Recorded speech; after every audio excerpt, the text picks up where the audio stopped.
71년을 살아온 제 인생의 나이테는 허리와 무릎에 가장 선명하게 새겨져 있었습니다. 특히 흐린 날이면 욱신거리는 관절은 기상예보보다 정확했지요. 오늘도 새벽부터 부엌에 서서 음식을 장만하려니 묵직한 허리가 가장 먼저 아침 인사를 건네요. 그래도 이만하길 다행이라 여깁니다. 제법 통통한 체격 덕분에 아직은 기운도 넘치고 어딜 가도 아파 보인다는 소리는 듣지 않으니까요. 스스로를 복스러운 몸이라 부르며 뭉친 어깨를 몇 번 두드리고는 다시 일에 집중했습니다. 오늘의 메뉴는 아들 내외가 가장 좋아하는 선지국과 색색의 고명을 얹은 잡채, 그리고 아삭한 오이소박이었습니다. 자식 입에 들어가는 음식만큼은 세상에서 가장 좋은 재료로 제 정성을 듬뿍 담아 만들고 싶었어요. 오랜 시간 정성껏 끓이고 밤새 불린 당면을 삶아 무치는 손길이 고되기보다는 즐거웠습니다. 누군가를 위해 무언가를 해줄 수 있다는 사실이 제게는 살아가는 가장 큰 기쁨이었으니까요. 3시간 남짓 땀을 흘리고 나니 커다란 반찬통 4-5개가 묵직하게 채워졌습니다. 이걸 들고 10분 거리에 있는 아들 녀석의 아파트까지 걸어가는 것이 매주 금요일에 정해진 일과였지요.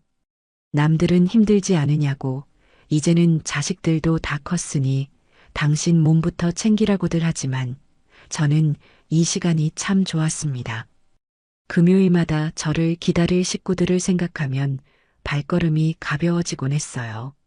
낡은 유모차를 개조한 작은 손수레에 반찬통을 싣고 집을 나섰습니다.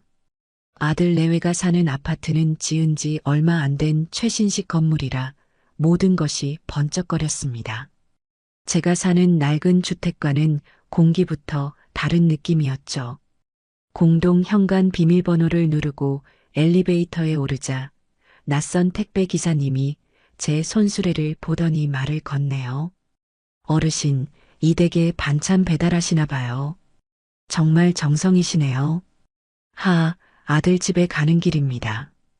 제 대답에 그는 부럽다는 표정을 지었습니다. 이런 사소한 칭찬에도 어깨가 으쓱해지는 것을 보면 저도 어쩔 수 없는 엄마인가 봅니다. 딩동 하고 초인종을 누르자 잠시 후에야 문이 빼꼼히 열렸습니다. 화사한 홈웨어를 입은 며느리 서연이가 반가운 미소를 지으며 저를 맞았지요. 어머니, 오셨어요? 아이고, 이걸 또 언제 다 하셨어요? 매번 무겁게. 괜찮다. 너희들 먹는 것만 봐도 나는 배가 불러. 우준이는 아직 안 왔니? 네, 아직 어린이집에 있어요. 들어오셔서 차라도 한잔하고 가세요, 어머니. 며느리는 항상 그렇게 상냥하게 말했지만 단 한 번도 저를 집 안으로 제대로 들인 적은 없었습니다.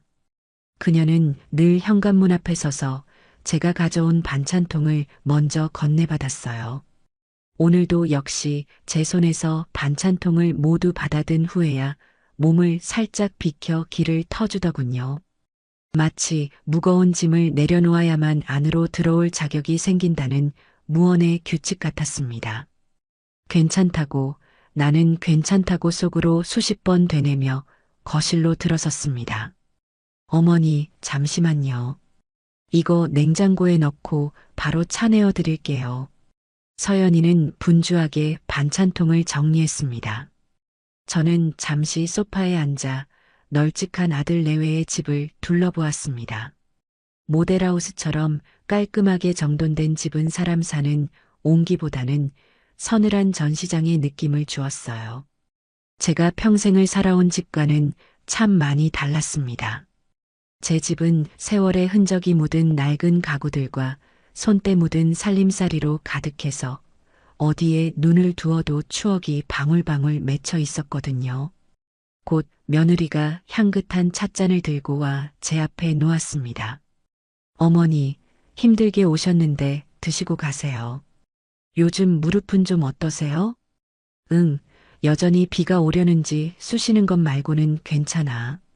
그러게 제가 말씀드렸잖아요. 어머니 댁은 계단도 많고 너무 넓어서 어머니 혼자 관리하시기 힘들어요. 서연이는 걱정스러운 표정을 지으며 운을 뗐습니다. 이것이 오늘 저를 집안으로 들인 진짜 이유라는 것을 그때는 미처 몰랐습니다. 힘들긴 평생을 살았는데 나한테는 이만한 집이 없다. 그래도요, 어머니. 특히 겨울에는 난방비가 만만치 않으시잖아요. 보일러가 오래돼서 효율도 많이 떨어질 텐데요. 그때 퇴근하고 돌아온 아들 태호가 며느리의 대화에 자연스럽게 끼어들었습니다. 땀에 젖은 와이셔츠 차림이었지만 현관에 들어서자마자 이 주제에 합류하는 것이 어딘가 이상하게 느껴졌어요. 어머니 오셨어요? 서연이 말이 맞아요. 혼자 계시기에 관리할 것도 너무 많고요. 청소는 또 어떻게 다 하세요?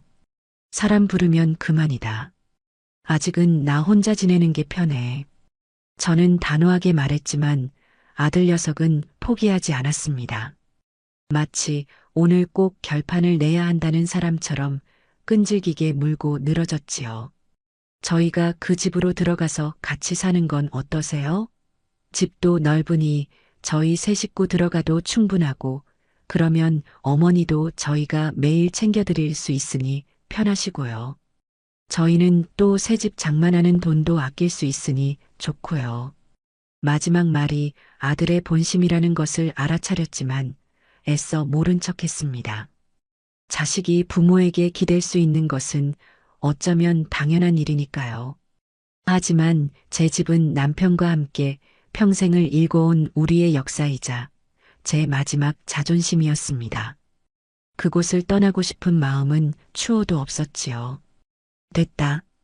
너희는 너희끼리 편하게 사는 게 좋아. 나는 지금처럼 너희들 얼굴 가끔 보면서 사는 걸로 족하다.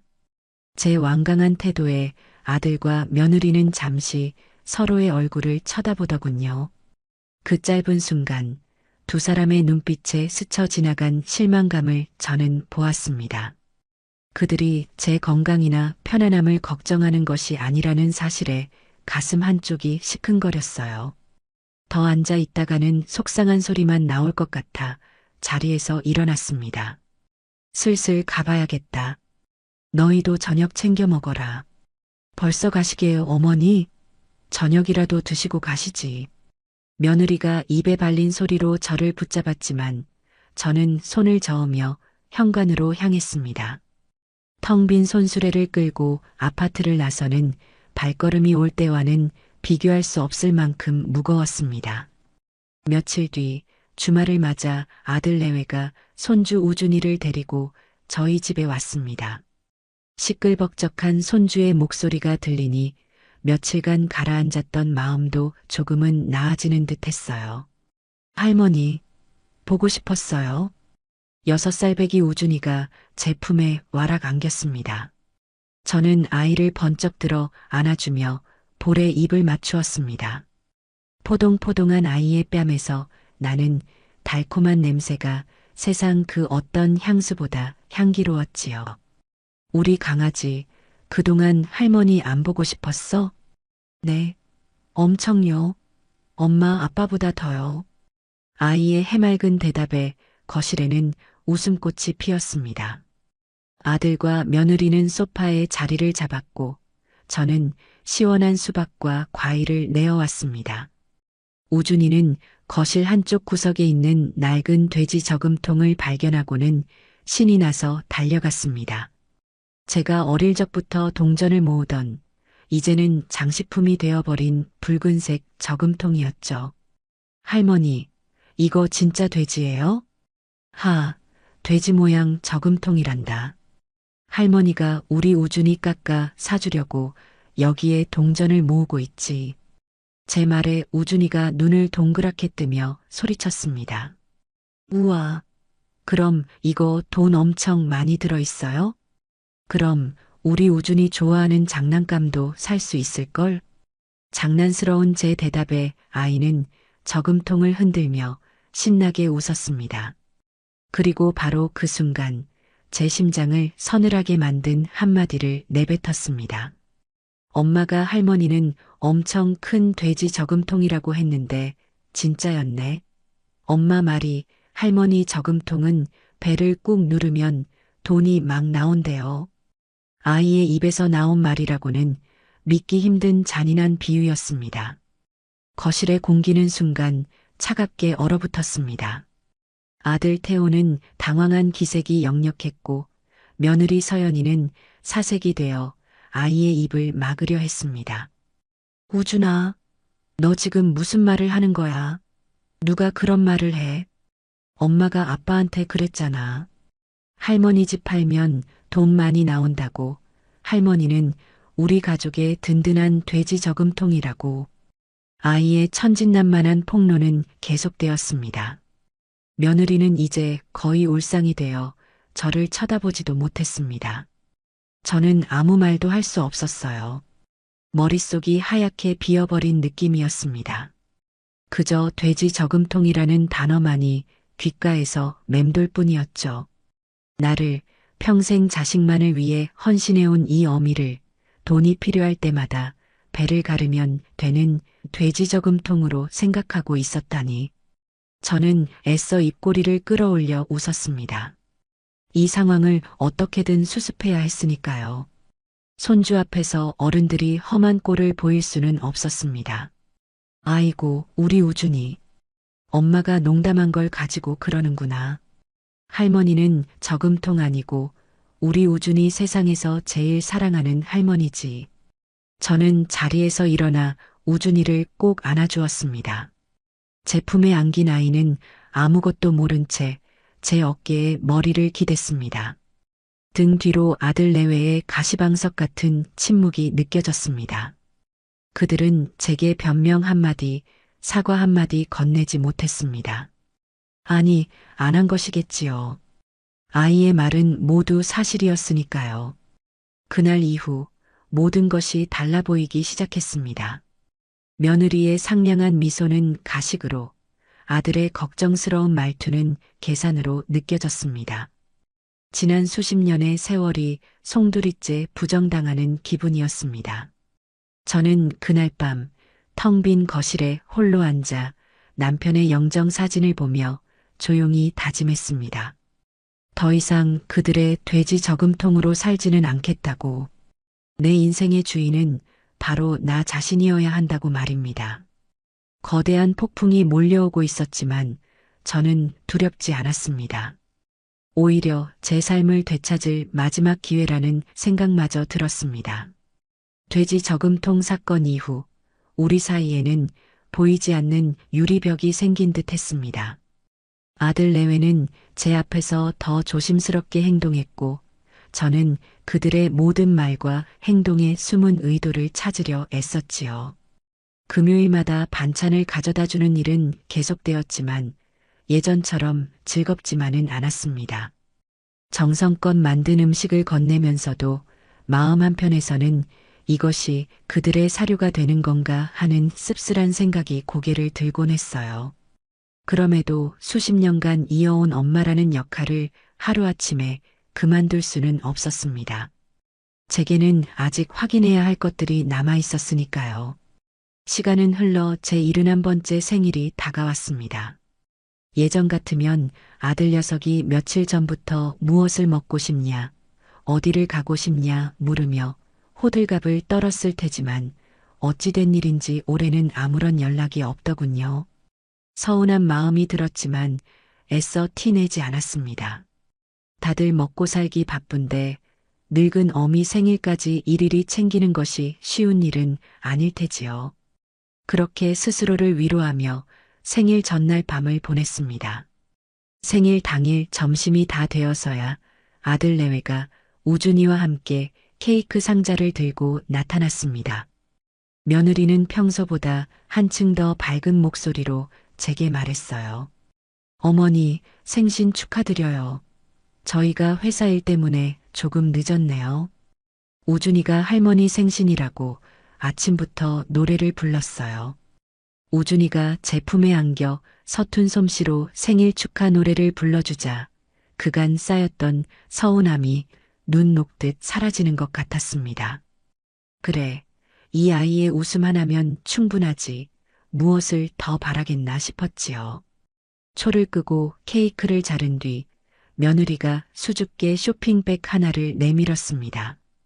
어머니, 약소하지만 저희가 준비한 선물이에요. 쇼핑백 안에는 곱게 포장된 상자가 들어 있었습니다. 열어보니 요즘 유행하는 유명 브랜드의 건강 목걸이더군요.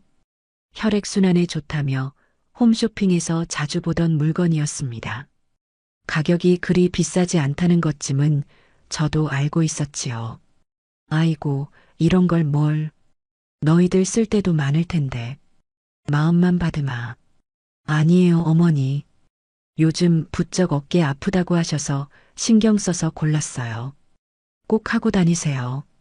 아들의 말에 저는 고개를 끄덕이며 목걸이를 상자째로 협탁 위에 올려두었습니다.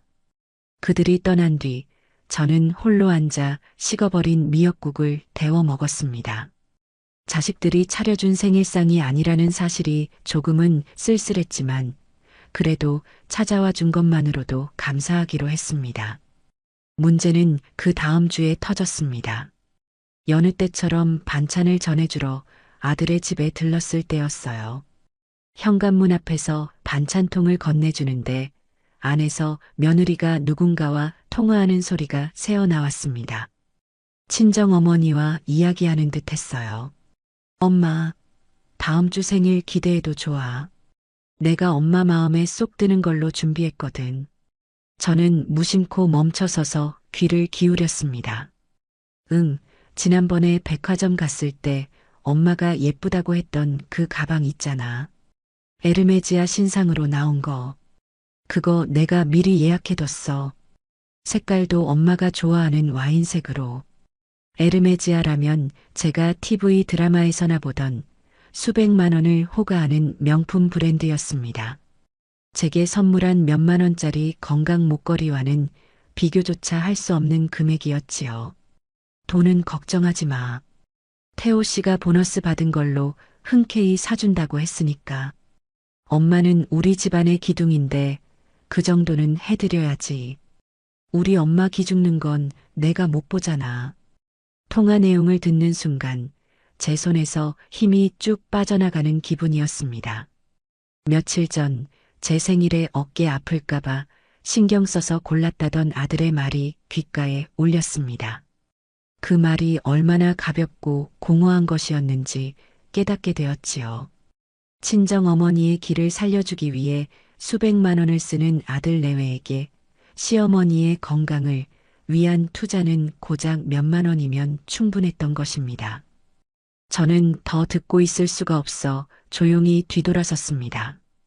그날 제가 정성껏 만든 반찬들은 그들의 냉장고에 들어가지 못하고 제 손수레에 실려 다시 집으로 돌아와야 했습니다. 그 일이 있고 나서부터 저는 아들 내외를 향한 기대를 완전히 접었습니다. 더는 상처받고 싶지 않았어요. 그러던 어느 가을날 겨울을 나기 위해 마당에 있는 장독대들을 양지 바른 곳으로 옮겨야 했습니다. 젊었을 적에는 혼자서도 번쩍번쩍 들던 것이지만 이제는 장독 하나를 끄는 것조차 버거운 나이가 되었지요.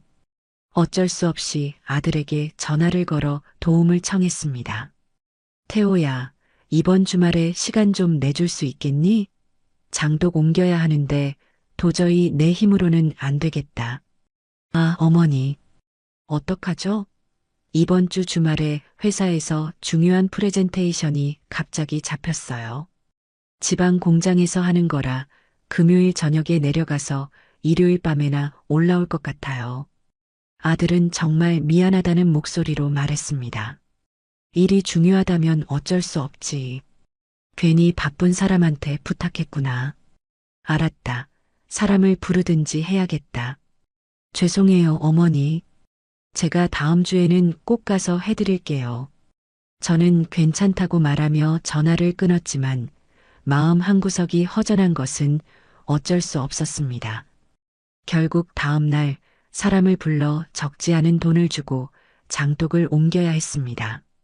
그런데 일요일 저녁 궁금한 마음에 아들의 소셜미디어를 들어가 본 것이 화근이었습니다.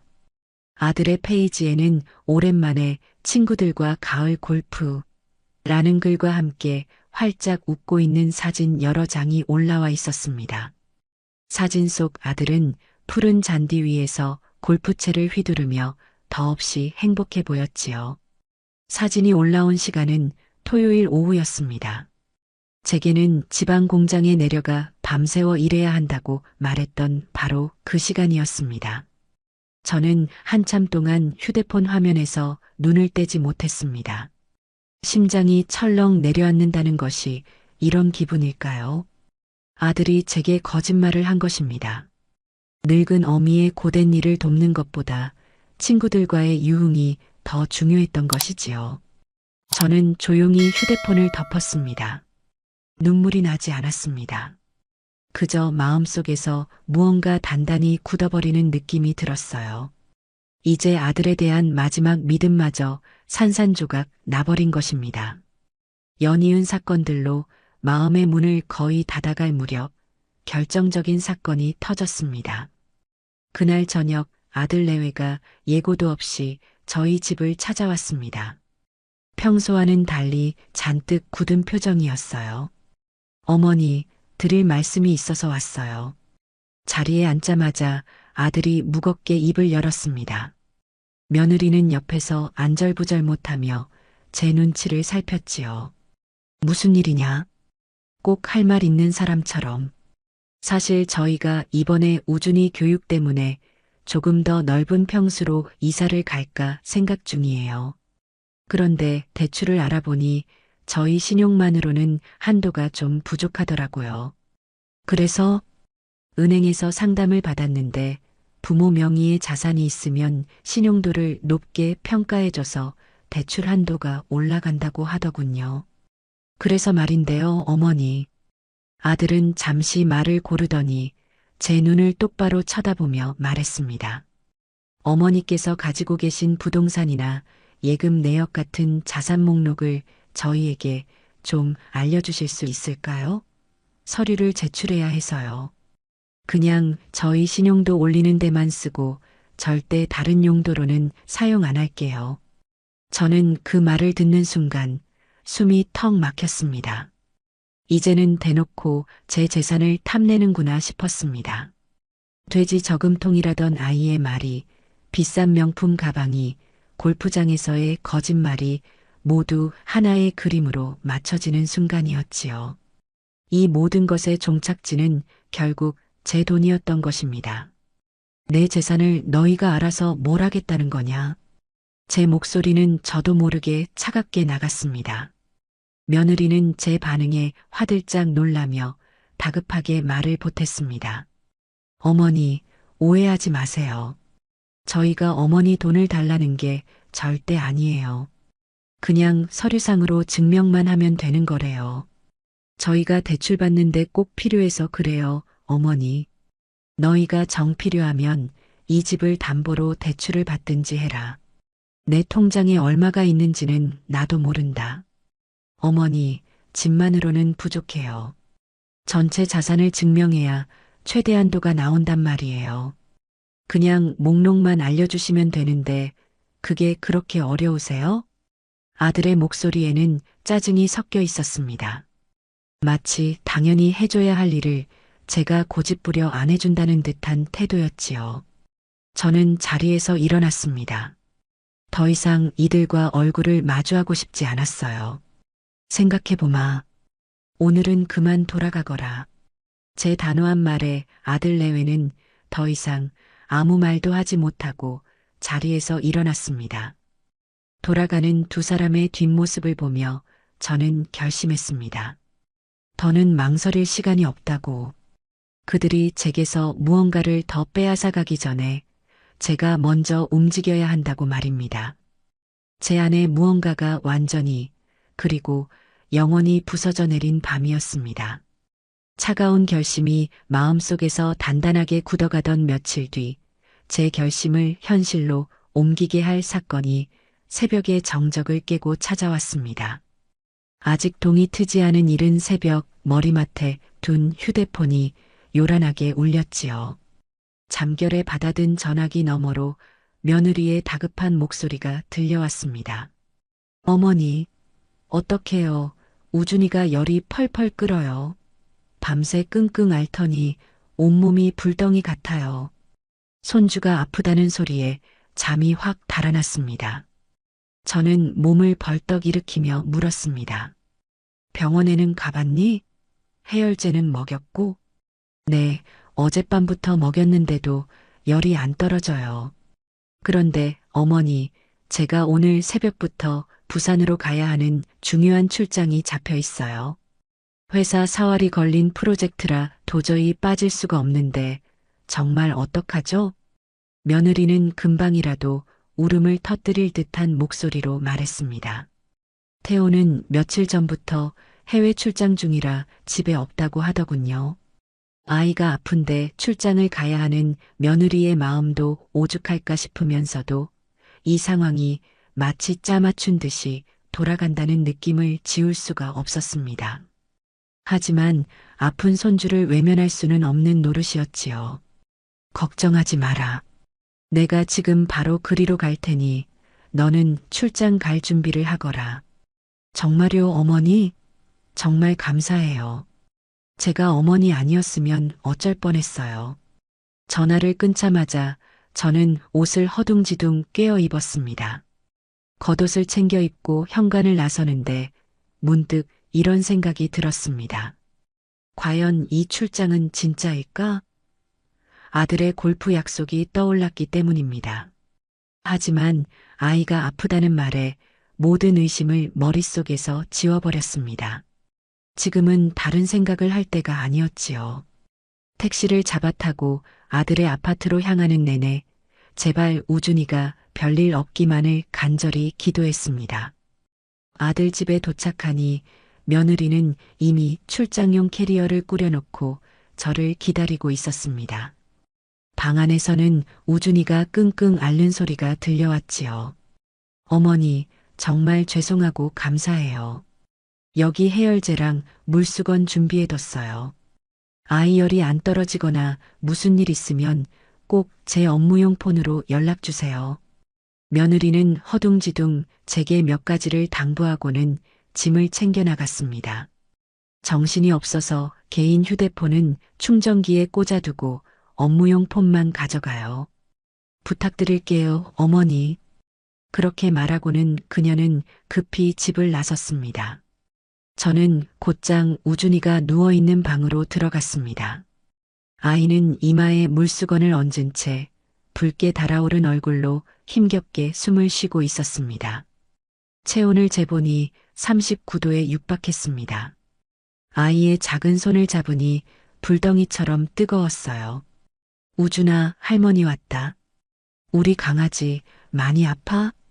제 목소리에 아이가 힘겹게 눈을 떴습니다. 눈가에는 눈물이 그렁그렁 맺혀 있었지요. 할머니 머리 아파요, 추워요. 열이 높으니 오한이 드는 모양이었습니다. 저는 아이의 몸을 따뜻한 이불로 감싸주고 미지근한 물수건으로 쉴 새 없이 몸을 닦아주었습니다. 시간이 흐를수록 아이의 상태는 더 나빠지는 것 같았어요. 해열제를 먹여도 열은 좀처럼 떨어질 기미를 보이지 않았습니다. 아이는 계속해서 칭얼대며 엄마와 아빠를 찾았습니다. 제 마음은 타들어갔습니다.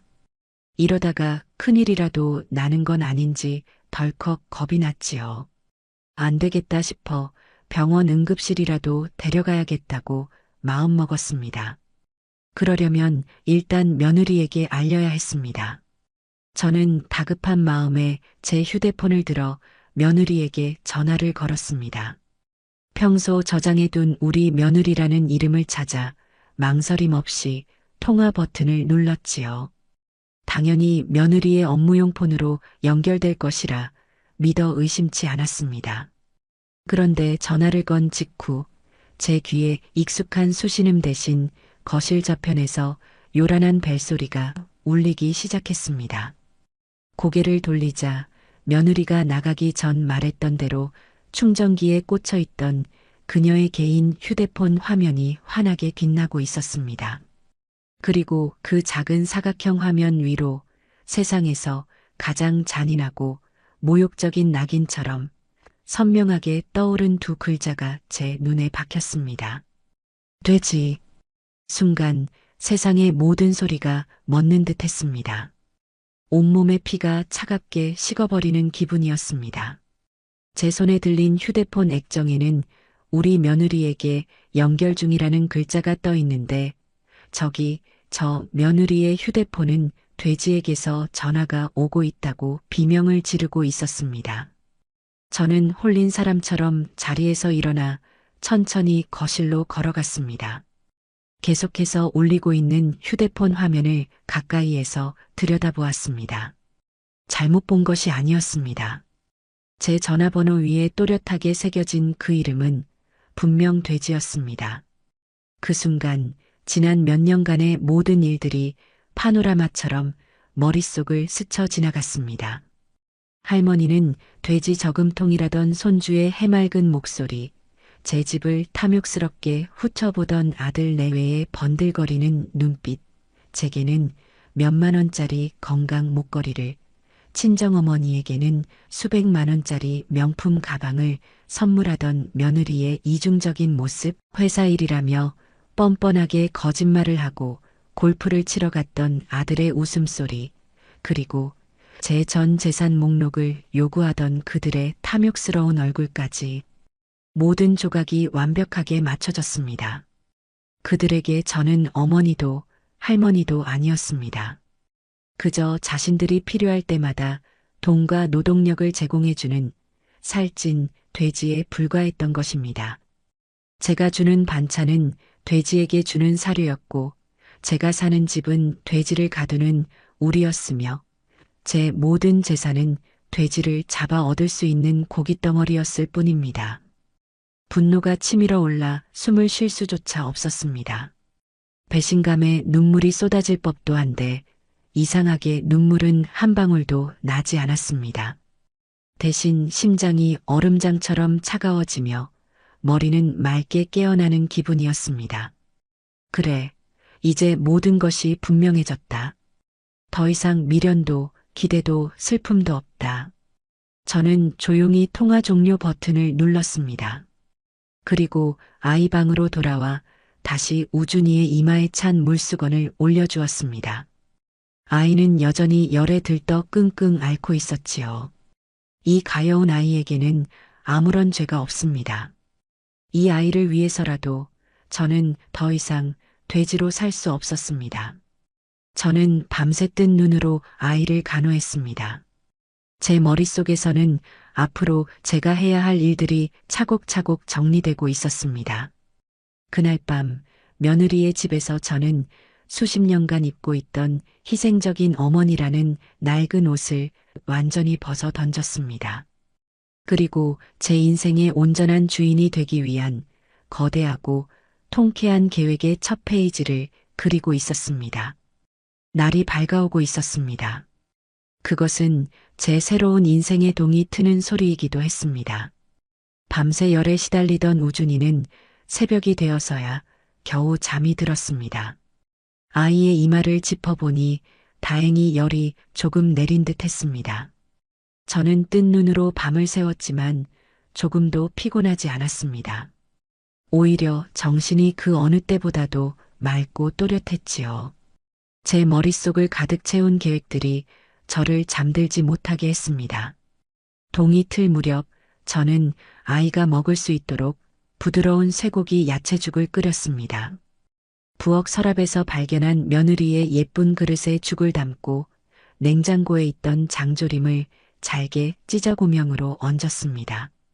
마치 아무 일도 없었다는 듯이 저는 완벽한 할머니의 역할을 수행하고 있었습니다. 오전 9시가 조금 넘어 현관문 비밀번호를 누르는 소리가 들렸습니다. 출장에서 돌아온 며느리였습니다. 그녀는 피곤한 기색이 역력한 얼굴로 집 안으로 들어섰습니다. 어머니, 밤새 고생 많으셨죠? 우준이는 좀 어때요? 응, 새벽녘에 열이 좀 내렸다. 방금 죽 끓여서 먹였더니 한 그릇 뚝딱하고 다시 잠들었어. 제 평온한 대답에 며느리는 안도의 한숨을 내쉬었습니다. 그녀는 제 눈치를 살피며 조심스럽게 물었습니다. 정말요? 다행이다. 혹시 제가 없는 동안 별일은 없었고요? 아마도 제가 전화를 걸었던 사실을 확인하고 무슨 말을 할까봐 불안했던 모양입니다. 저는 세상에서 가장 인자한 미소를 지으며 대답했습니다. 별일은?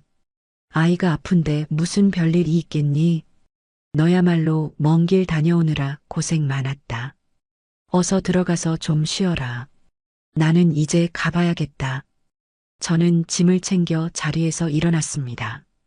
제 태도가 너무나도 평온하고 일상적이어서 며느리는 오히려 더 당황하는 눈치였습니다. 그녀는 현관까지 저를 배웅하며 제 손을 꼭 잡았습니다. 어머니, 정말 감사해요. 어머니 아니었으면 저 정말 큰일 날 뻔했어요. 이 은혜는 평생 잊지 않을게요. 그녀의 손은 따뜻했지만 저는 그 감촉이 마치 차가운 뱀이 제 팔을 휘감는 것처럼 느껴져 소름이 돋았습니다. 저는 부드럽게 그 손을 빼내며 말했습니다. 됐다. 가족끼리 은혜는 무슨. 너도 피곤할 테니 어서 들어가. 우준이 잘 부탁한다. 저는 뒤도 돌아보지 않고 아파트를 나섰습니다. 엘리베이터에 닫히는 문에 비친 제 얼굴은 놀랍도록 차분하고 냉정했습니다. 그 완벽한 연극을 끝으로 제 인생의 1막은 완전히 막을 내렸습니다. 이제 2막을 시작할 시간이었습니다. 집에 돌아온 저는 샤워를 하고 가장 좋은 옷으로 갈아입었습니다. 그리고 잠시 숨을 고른 뒤 수첩을 꺼내 전화번호를 찾아 전화를 걸었습니다. 30년 넘게 알고 지낸 동네에서 가장 신뢰받는 부동산 중개인이었지요. 사장님, 저 연순이에요. 잘 지내시죠? 아이고, 형수님, 오랜만입니다. 무슨 일로 전화를 다 주셨어요? 다름이 아니라 제가 집을 좀 팔려고요. 제 말에 수화기 너머의 사장님이 깜짝 놀란 듯 되물었습니다. 네, 집을요? 형수님, 그 집을 왜 파세요? 평생 사실 것처럼 가꾸시더니 사정이 좀 생겼습니다. 그래서 말인데 이 집을 가장 빠르고 가장 조용하게 처분해 주셨으면 해요. 시장에 소문이 나지 않게 확실한 사람에게 넘기고 싶습니다. 제 단호한 목소리에 사장님은 상황이 심상치 않다는 것을 직감한 듯 했습니다. 알겠습니다, 형수님. 형수님 뜻이 그러시다면야 제가 최선을 다해야죠. 금매로 내놓으면 가격을 좀 손해보실 수도 있는데 괜찮으시겠어요? 상관없습니다. 돈 몇 푼보다 지금 저한테는 속도가 더 중요해요. 최대한 빨리 부탁드립니다. 전화를 끊고 저는 잠시 창밖을 내다보았습니다. 평생을 바쳐 갖고 온 정원과 남편과의 추억이 깃든 이 집을 떠난다는 사실에 마음이 아팠지만 후회는 없었습니다. 썩은 가지를 쳐내지 않으면 나무 전체가 죽는 법이니까요. 지금 제가 하려는 일은 제 인생이라는 나무를 살리기 위한 가장 중요한 가지치기였습니다. 두 번째 전화는 은행에서 오랫동안 제 자산을 관리해준 김성민 팀장에게 걸었습니다.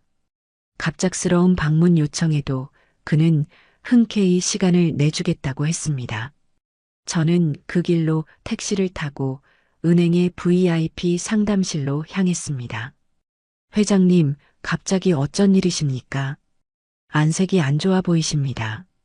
김 팀장은 저를 회장님이라고 불렀습니다. 남편이 남긴 유산과 제가 평생 알뜰하게 모은 돈은 아들 내외의 상상을 훌쩍 뛰어넘는 액수였으니까요.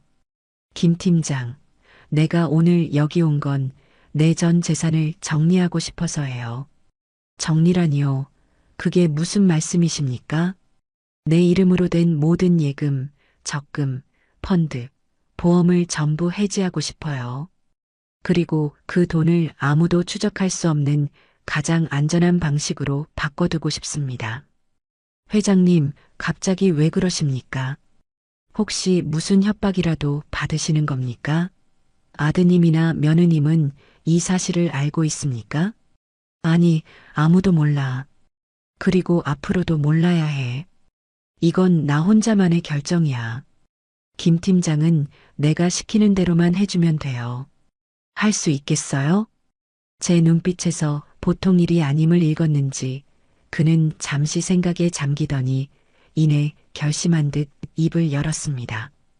알겠습니다, 회장님.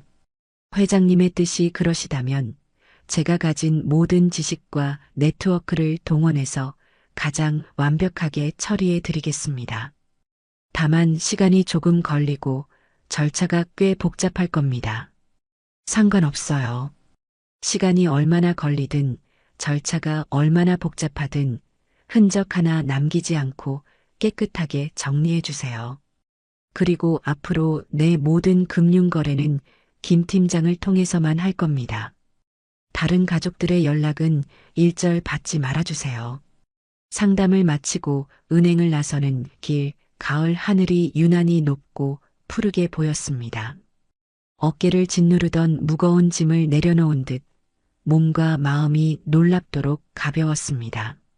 저는 이제 더 이상 누군가의 엄마, 누군가의 할머니가 아니었습니다.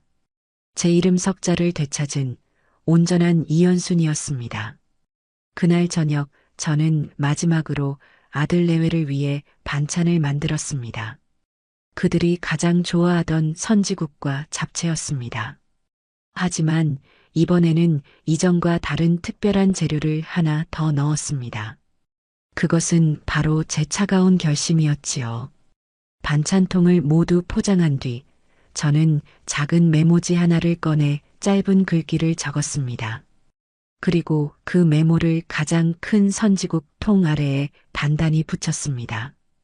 이 반찬이 그들에게 도착했을 때 비로소 제 통쾌한 복수국에 진짜 막이 오르게 될 것입니다. 모든 준비는 끝났습니다. 금요일 아침이 밝았습니다. 제 인생의 마지막 금요일 심부름을 떠나는 날이었지요.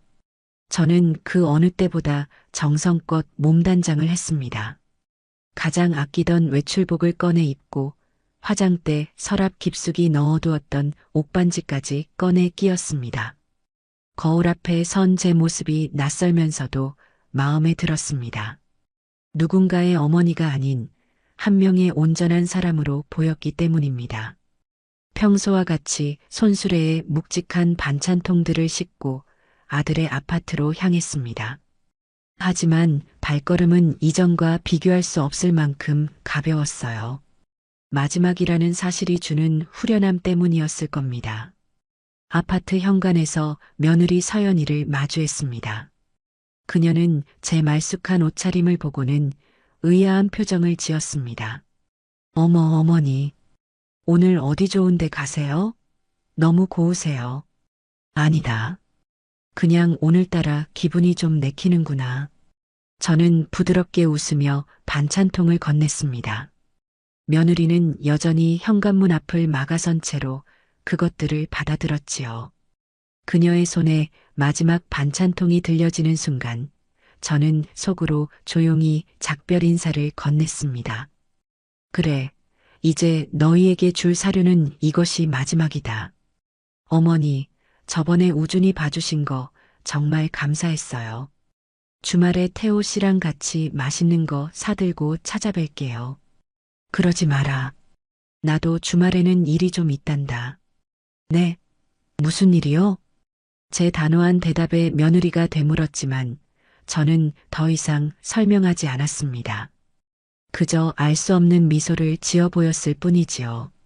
그 미소의 의미를 그녀는 평생 알지 못할 것입니다. 저는 텅 빈 손수레를 끌고 뒤도 돌아보지 않은 채 그곳을 떠났습니다. 제 등 뒤로 굳게 닫히는 현관문 소리가 마치 제 과거의 삶에 마침표를 찍는 소리처럼 들렸습니다. 집으로 돌아온 저는 초조하게 전화를 기다렸습니다. 약속했던 부동산 사장님의 전화였지요. 오후 3시가 조금 넘었을까 드디어 벨이 울렸습니다.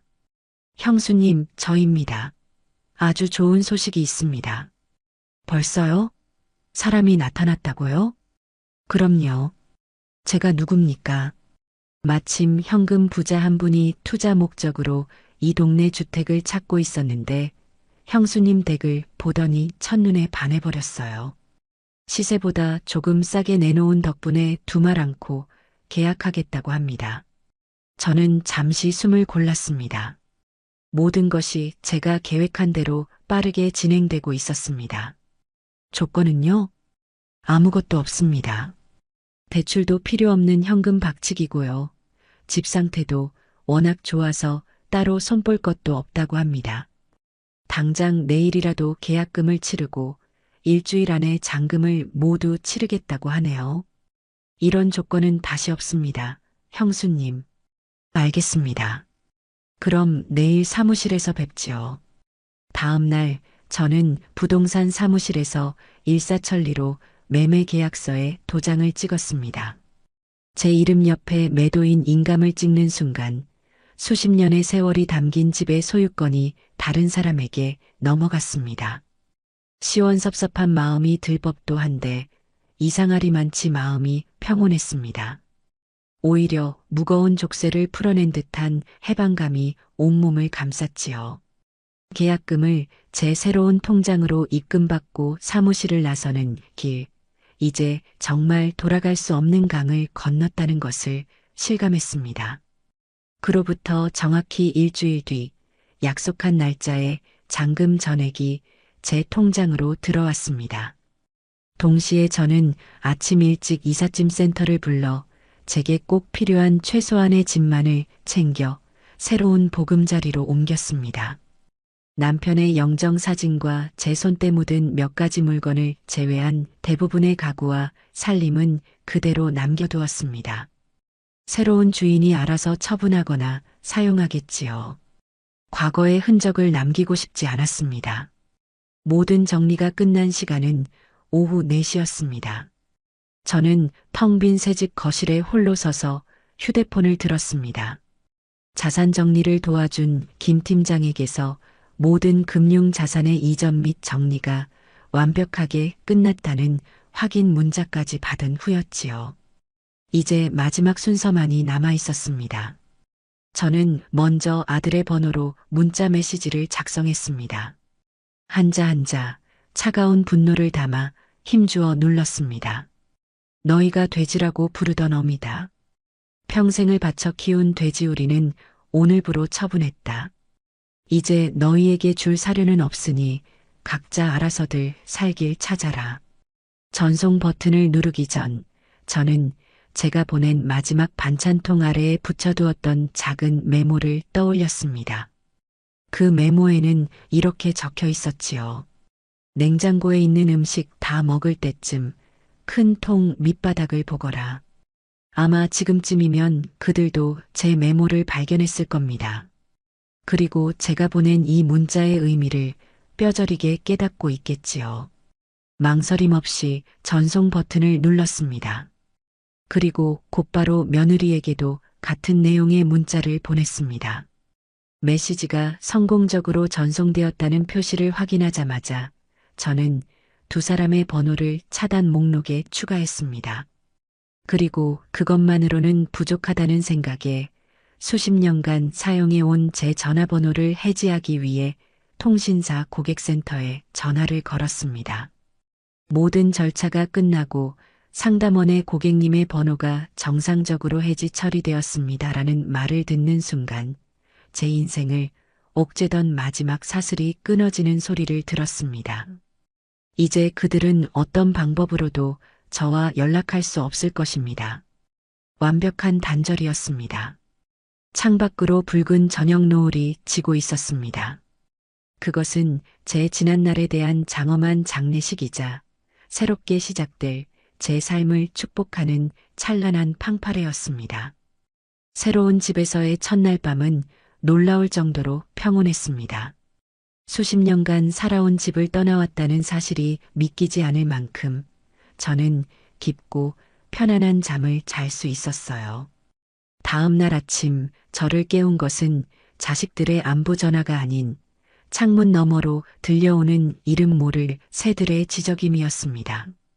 제가 새로 이사 온 곳은 도심에서 조금 떨어진 곳에 위치한 고급 시니어 타운이었습니다. 철저한 보안은 물론이고 수영장과 헬스장, 다양한 문화 강좌까지 모든 것이 갖춰진 곳이었지요. 이전 집보다 평수는 작았지만 제 마음은 드넓은 초원이라도 얻은 듯 자유로웠습니다. 오후가 되자 부동산 사장님에게서 전화가 걸려왔습니다. 그의 목소리는 흥분과 당황스러움이 뒤섞여 있었지요. 형수님, 지금 댁에 무슨 일 있습니까? 아드님이랑 며느님이 방금 저희 사무실에 거의 쳐들어오다시피 해서는 난리가 났습니다. 그랬을 겁니다. 무슨 말을 하던가요? 아니, 형수님이 사기를 당해서 집을 판 거라고, 자기들은 전혀 모르는 일이라고 소리를 지르면서 계약 무효를 주장하더군요.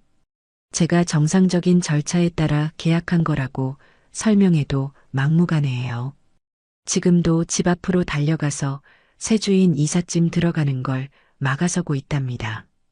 저는 콧방귀를 뀌었습니다. 예상했던 그대로의 반응이었지요. 걱정 마세요, 사장님. 계약은 문제없이 진행될 겁니다. 그 사람들 말은 신경 쓰지 마시고 새 주인이 불편하지 않게 잘 처리해 주세요. 혹시라도 계속 소란을 피우면 업무방해로 경찰에 신고하셔도 좋습니다. 제 단호한 대처에 사장님은 오히려 안심하는 듯 했습니다. 전화를 끊고 나니 아들 내외의 경악과 분노에 찬 얼굴이 눈앞에 그려지는 듯해 실소가 터져 나왔습니다. 평생을 순종적으로 살아온 어미의 반격에 얼마나 놀랐을까요? 아마 그들은 제가 치매에 걸렸거나 정말로 사기를 당했다고 믿고 싶을 겁니다. 자신들의 추악한 행동 때문에 이런 결과가 초래되었다는 사실을 인정하고 싶지 않을 테니까요. 그날 저녁에는 제 여동생에게서 전화가 왔습니다. 동생은 저보다 더 흥분한 목소리로 말했지요. 언니, 태호한테 전화 왔었어. 언니가 갑자기 집 팔고 연락이 두절됐다고 혹시 어디 갔는지 아냐고 묻는데 목소리가 거의 울먹이더라. 며느리는 옆에서 언니가 치매 초기 증상이 있었는데 자기들이 미처 못 챙겼다고 통곡을 하고 아주 둘이서 북치고 장구치고 생쇼를 하던데 그래서 뭐라고 했니? 내가 뭐라고 해. 너희들이 엄마한테 어떻게 했는데 엄마가 그러시겠니? 하늘이 무섭지도 않으냐고 소리 한번 빽 질러주고 끊어버렸지. 언니, 도대체 무슨 일이야? 괜찮은 거야? 저는 동생을 안심시키고 조만간 모든 것을 설명해 주겠다고 말한 뒤 전화를 끊었습니다. 아들 내외는 이제 본격적으로 저를 정신 나간 늙은이로 만들기 위한 여론전에 돌입한 모양이었습니다. 자신들을 비련의 주인공으로 만들어 동정심을 얻고 어떻게든 제 재산을 다시 손에 넣으려는 속셈이겠지요. 하지만 저는 더 이상 그들의 계략에 휘둘리던 과거의 이연순이 아니었습니다. 저는 새 집에서의 첫 며칠을 오롯이 저 자신을 위해 사용했습니다. 가장 먼저 한 일은 낡은 옷과 물건들을 모두 버리는 것이었습니다. 아들 내외가 사준 옷까지, 함께 찍었던 사진들, 그들이 선물했던 모든 것들을 쓰레기 봉투에 담아버렸습니다. 과거와의 완벽한 단절을 위한 저만의 의식이었지요. 그리고는 백화점에 가서 평소 입고 싶었던 화사한 색의 옷들을 마음껏 샀습니다. 미용실에 들러 세련된 스타일로 머리 모양을 바꾸고 피부 관리도 받았어요. 거울에 비친 제 모습은 몰라볼 정도로 생기가 넘쳤습니다. 새로운 가구와 가전제품도 들여놓았습니다. 모든 것을 제 취향대로 제가 사용하기 편한 것들로만 골랐습니다. 집이 하나씩 채워질수록 제 마음의 빈자리도 함께 채워지는 기분이었습니다. 이곳은 더 이상 누군가를 위한 공간이 아닌 오직 저 이연순만을 위한 성이었습니다. 창밖으로 펼쳐진 아름다운 정원을 바라보며 마시는 향긋한 커피 한 잔의 여유. 지난 수십 년간 잊고 살았던 평화였습니다. 며칠 뒤 한 친척에게서 조심스러운 연락이 왔습니다. 형님, 괜찮으세요? 태호 엄마 말 들어보니 형님이 사기당해서 집도 날리고 충격으로 정신이 오락가락하신다던데. 며느리가 친척들에게까지 저에 대한 거짓 소문을 퍼뜨리고 다닌다는 것을 확인하는 순간이었습니다. 그들은 저를 사회적으로 고립시켜 무력하게 만들 작정이었습니다. 제가 아무런 반격도 하지 못할 것이라고 확신하고 있겠지요. 저는 차분하게 대답했습니다. 걱정해 주셔서 고마워요, 동서. 하지만 그거 다 사실 아니에요. 제가 제정신으로 결정한 일이고 지금 누구보다 잘 지내고 있답니다. 조만간 제가 왜 그랬는지 모두가 알게 될 날이 올 거예요. 전화를 끄는 저는 조용히 생각에 잠겼습니다. 이제 그들의 거짓말에 마침표를 찍을 시간이 다가오고 있었습니다. 저는 서재방에 고이 보관해 두었던 며느리가 사용하던 낡은 태블릿 PC를 꺼내 들었습니다. 그 안에는 아마도 이 모든 진실을 밝혀줄 판도라의 상자가 잠들어 있을 것입니다. 아들 내외가 퍼뜨린 악의적인 소문은 생각보다 빠르게 친척들 사이에 퍼져나갔습니다. 제가 정말로 큰 사기를 당해 모든 것을 잃었고 그 충격으로 자식마저 알아보지 못하는 딱한 노인이 되었다는 이야기가 기정사실처럼 받아들여지는 분위기였지요. 그들의 전화나 문자에 제가 일절 답하지 않는 것이 그 소문에 신빙성을 더해주는 듯 했습니다. 몇몇 친척들은 제게 동정심을 표하면서도 속으로는 자식에게 재산 미리 안 물려주려고 고집부리더니 꼴 좋다며 수군댈 것이 분명했습니다. 이대로 당하고만 있을 수는 없었습니다. 저는 반격을 위한 준비를 시작했습니다. 가장 먼저 제 곁을 든든하게 지켜줄 지원군을 모으기로 했지요. 저는 제 여동생과 중학교 시절부터 모든 것을 공유해온 평생지기 친구 2명을 새로운 집으로 초대했습니다. 갑작스러운 초대에도 세 사람은 한달음에 달려와 주었습니다. 언니, 이게 어떻게 된 집이야? 무슨 궁궐 같네. 태호가 언니 이상해졌다고 난리던데 이렇게 멀쩡하고 좋아 보이는데? 여동생은 집안을 휘둥그렇게 둘러보며 말했습니다. 친구들 역시 제 안색이 그 어느 때보다 좋아 보인다며 안심하는 눈치였어요. 저는 세 사람을 거실 테이블에 앉히고 정성껏 내린 커피를 한 잔씩 대접했습니다. 그리고 오랫동안 가슴속에 담아두었던 이야기들을 하나씩 꺼내놓기 시작했습니다. 돼지 저금통이라 불렸던 날부터 제 생일과 며느리 친정어머니의 생일에 받았던 차별적인 대우, 아들의 뻔뻔한 거짓말, 그리고 제 전 재산을 노골적으로 요구했던 그날의 일까지 담담하게 이야기를 이어가는 동안 세 사람은 아무 말 없이 제 이야기를 들어주었습니다. 그리고 마지막으로 제가 며느리의 휴대폰에서 돼지라는 이름을 발견했던 그날의 충격적인 사건을 털어놓았을 때 마침내 정적이 깨졌습니다. 그런. 여동생은 분노에 얼굴이 새빨개졌고 친구들은 할 말을 잃은 채 입만 떡 벌리고 있었습니다. 내가 평생을 바쳐 키운 자식한테 그런 취급을 받았어. 더 이상은 그들의 돼지로 살 수 없다는 생각에 모든 걸 정리하고 여기로 온 거야. 내가 미친 거니? 내가 잘못한 거야? 제 질문에 여동생이 자리에서 벌떡 일어나 제 손을 잡았습니다. 언니가 뭘 잘못해? 1000번 만번 잘했지. 그런 것들은 자식도 아니야. 당장 가서 머리끄덩이라도 잡고 싶은 심정이다. 친구들 역시 제 편이었습니다. 연순아, 정말 고생 많았다. 이제라도 너 자신을 위해 살기로 한 거 정말 잘한 결정이야. 우리가 옆에서 뭐든지 도와줄게. 친구의 따뜻한 위로에 저는 결국 참았던 눈물을 터뜨리고 말았습니다. 그들의 지지와 위로 속에서 저는 외로운 싸움이 아니라는 사실에 큰 용기를 얻었습니다. 이제 마지막 증거를 찾을 차례였습니다.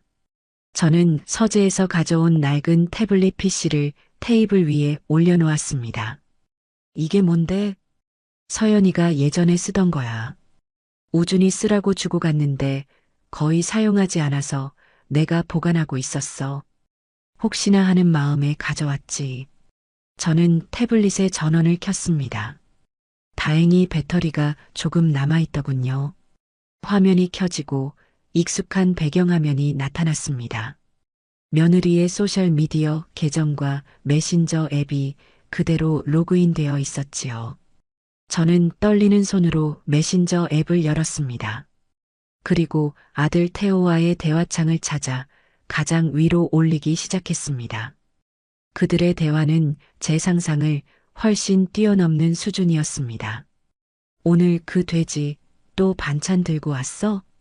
응, 자기 딴에는 정성이라고 바리바리 싸왔더라. 음식물 쓰레기만 늘었네.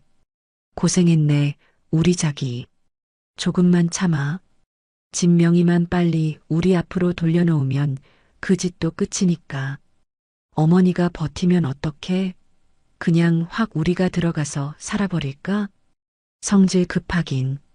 그러다 일 그르쳐.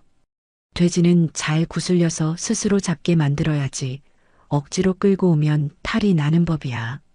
대화 내용을 소리내어 읽어주는 제 목소리는 분노로 떨렸습니다. 여동생과 친구들은 경악을 금치 못했습니다. 그들의 대화 속에서 저는 인간이 아닌 그저 재산을 가진 가축일 뿐이었습니다. 심지어 제가 만들어준 음식을 음식물 쓰레기라고 표현한 부분에서는 참을 수 없는 모욕감이 치밀어 올랐습니다. 저는 태블릿 화면을 사진으로 찍기 시작했습니다. 그들의 추악한 대화가 담긴 모든 내용을 하나도 빠짐없이 휴대폰 카메라에 담았습니다. 그리고 제가 며느리에게 전화를 걸었을 때 돼지라는 이름이 떴던 그 순간을 재현하기 위해 제 휴대폰으로 태블릿에 전화를 걸어 발신자 표시 화면까지 완벽하게 촬영했습니다. 모든 증거가 확보되었습니다. 이제 진실을 밝힐 시간입니다. 저는 여동생에게 말했습니다. 내가 좀 도와줘야겠다.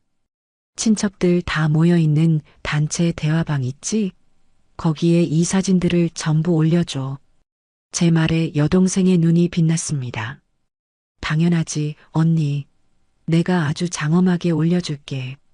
어디 그 비련의 주인공 행세하던 우리 조카 며느님 낯짝이 어떻게 변할지 구경 좀 해보자고.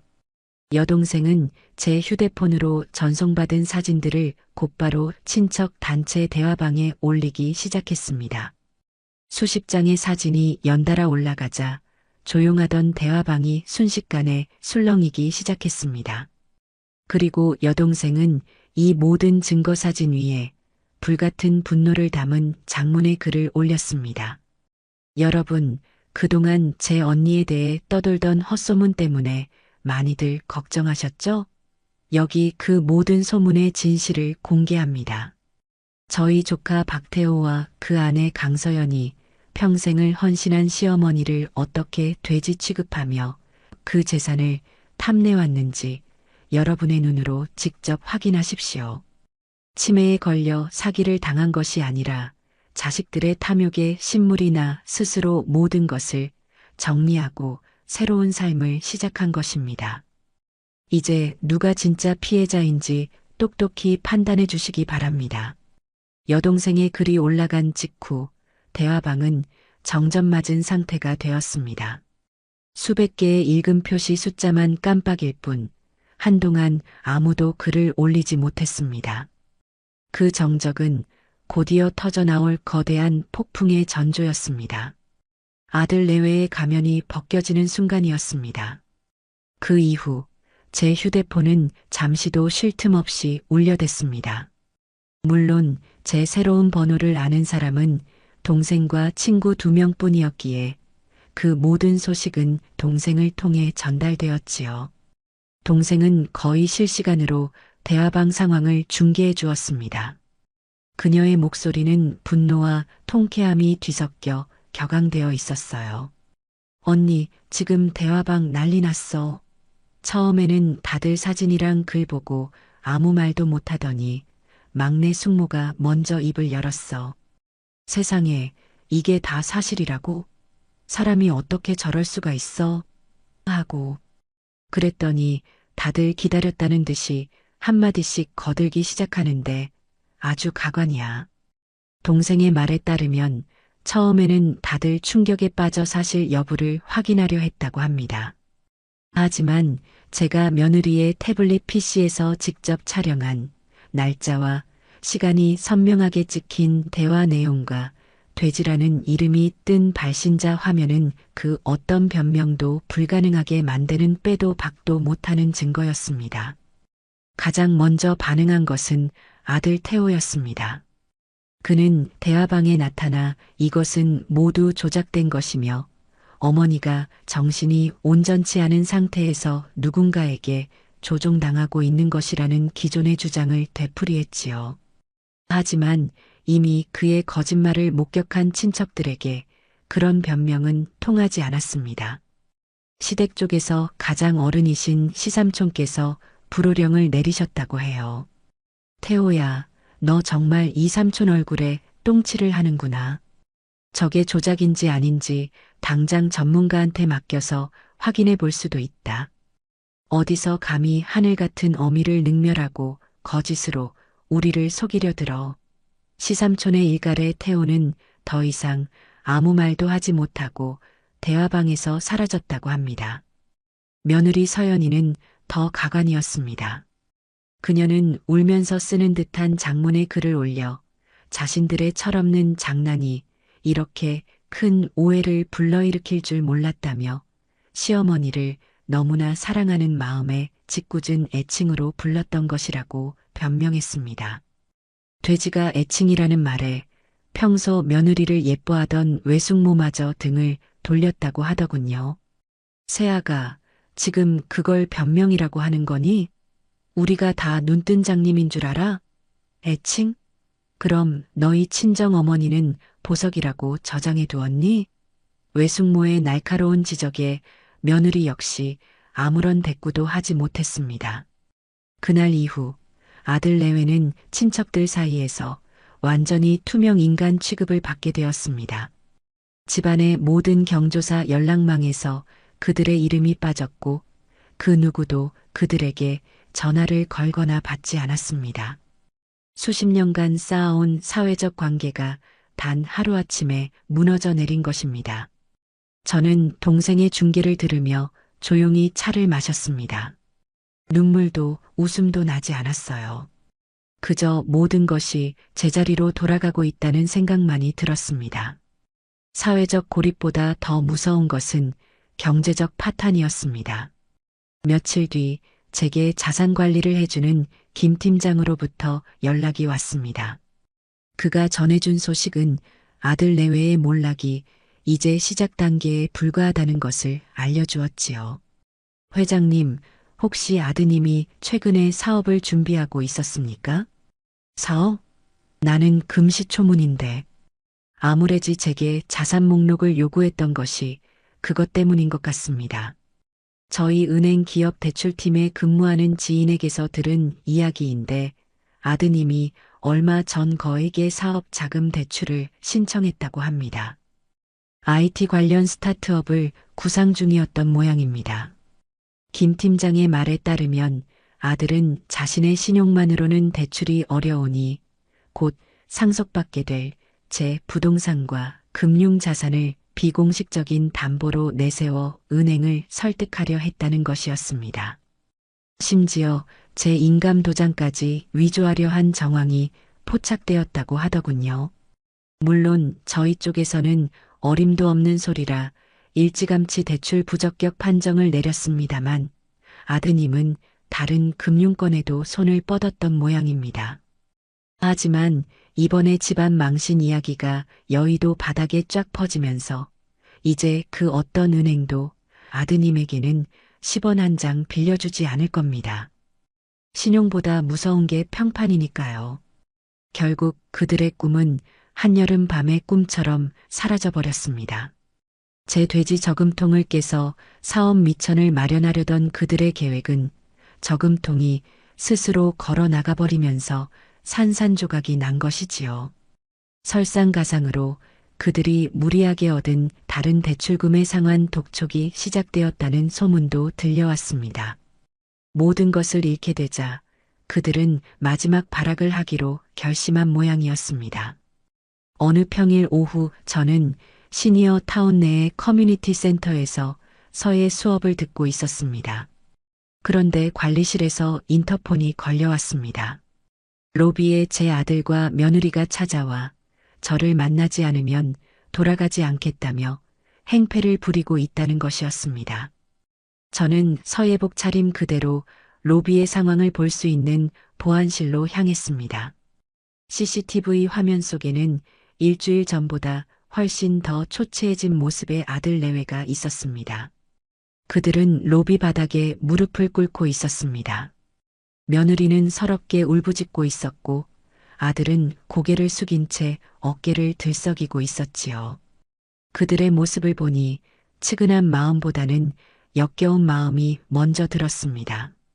저 눈물이 진심이 아니라는 것을 저는 너무나도 잘 알고 있었으니까요. 저는 로비로 연결된 인터폰을 들었습니다. 무슨 일로 여기까지 찾아왔느냐? 제 목소리가 스피커를 통해 울려 퍼지자 아들이 고개를 번쩍 들었습니다. 어머니, 어머니 맞으시죠? 제발 저희 좀 만나주세요. 저희가 다 잘못했어요. 잘못?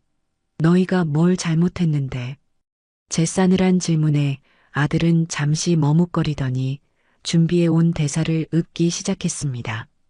저희가 생각이 짧았습니다. 어머니 마음 아프게 해드린 거 정말 죄송합니다. 저희가 잠시 미쳤었나 봅니다. 제발 한 번만 용서해 주세요, 어머니. 저희 이대로 가다가는 길바닥에 나앉게 생겼어요. 어머니, 제발. 결국 그들의 사죄는 돈 때문이었습니다. 진정한 뉘우침이나 반성은 어디에도 없었지요. 그저 자신들의 망가진 인생을 수습해달라는 애원에 불과했습니다. 저는 더 이상 들을 가치가 없다고 판단했습니다. 보안팀장님, 듣고 계시죠? 저 사람들은 저와 아무런 관련이 없는 사람들입니다. 계속해서 영업을 방해하고 소란을 피울 시 즉시 경찰에 신고하시고 접근금지 가처분 신청을 준비해 주십시오. 제 말이 끝나자마자 건장한 보안 요원들이 나타나 아들 내외의 팔을 붙잡고 일으켜 세웠습니다. 어머니, 어떻게 저희에게 이러실 수 있어요? 제가 어머니 아들이잖아요. 아들의 절규가 로비에 울려 퍼졌지만 저는 차갑게 돌아섰습니다. 보안실을 나오며 저는 나지막이 음조렸습니다. 아니, 너는 더 이상 내 아들이 아니다. 제 마음속에서 아들 박태호의 장례식은 그렇게 끝났습니다. 아들 내외를 차갑게 돌려세운 그날 이후 제 삶은 놀라울 정도로 평온하고 다채로워지기 시작했습니다. 더 이상 저를 짓누르는 걱정거리도 저를 실망시키는 사람도 없었으니까요. 저는 제 인생의 주도권을 되찾은 기념으로 오랫동안 마음속으로만 그려왔던 일들을 하나씩 실천에 옮기기로 했습니다. 가장 먼저 등록한 것은 시니어 타운 커뮤니티 센터의 서예 교실이었습니다. 젊었을 적 시집 오기 전에 잠시 붓글씨를 배운 적이 있었는데 먹을 갈대에 서늘한 감촉과 화선지에 번지는 먹물의 깊이를 잊을 수가 없었습니다. 결혼하고 아이를 낳아 기르면서는 붓을 잡아볼 엄두조차 내지 못했지요. 수십 년 만에 다시 마주한 벼루와 먹 그리고 화선지는 제게 낯설면서도 오래된 친구처럼 편안한 느낌을 주었습니다. 어머님, 처음 하시는 것 같지 않으신데요? 붓을 잡는 자세부터가 남다르세요. 강사님의 칭찬에 저는 멋쩍게 웃으며 고개를 저었습니다. 하지만 붓을 들어 첫 획을 긋는 순간 잊고 있던 감각이 온몸으로 되살아나는 것을 느꼈습니다. 제 마음속의 분노와 슬픔, 그리고 새로운 삶에 대한 희망과 설렘이 먹물에 녹아들어 화선지 위에서 춤을 추는 듯 했습니다. 저는 매일같이 서예 교실에 나가 글씨를 썼습니다. 때로는 힘찬 기상이 느껴지는 해서체를, 때로는 물 흐르듯 유려한 행서체를 쓰며 제 마음을 다스렸지요. 함께 수업을 듣는 학우들과는 금세 좋은 친구가 되었습니다. 우리는 서로의 글씨를 칭찬해주고 수업이 끝나면 함께 정원에서 차를 마시며 담소를 나누었습니다. 그들은 저를 누구의 엄마나 누구의 할머니가 아닌 연순 씨 또는 서예가 이연순 선생님으로 불러주었습니다. 그 속에서 저는 잃어버렸던 제 이름을 되찾은 기분이었습니다. 두 번째로 실천한 것은 평생의 꿈이었던 해외여행이었습니다.